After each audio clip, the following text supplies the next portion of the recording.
Bismillahirrahmanirrahim. Assalamualaikum warahmatullahi wabarakatuh. Om Swastiastu, Salam, Namo Buddhaya, dan salam kebajikan. Selamat pagi teman-teman mahasiswa dan mahasiswi program tutorial online. Di sesi yang kedua ini kita akan mempelajari tentang lanjutan dari sesi yang pertama. Untuk sesi yang kedua ini merupakan penguatan fondasi dasar mengenai penjelasan konsep lembaga pengelolaan arsip statis dan ruang lingkup pengelolaan arsip statis, dan menjelaskan ruang lingkup pengelolaan arsip statis menjadi signifikan untuk nantinya dapat memahami kita materi-materi yang selanjutnya. Di dalam sesi yang kedua ini nantinya juga ada lagi tes formatif berupa multiple choice atau pilihan berganda.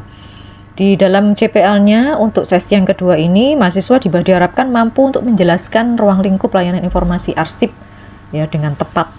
Ya, di sini juga nanti saudara juga dapat mengakses tentang bagaimana keterbukaan arsip dan kebijakan akses, kemudian ada beberapa materi pendukung.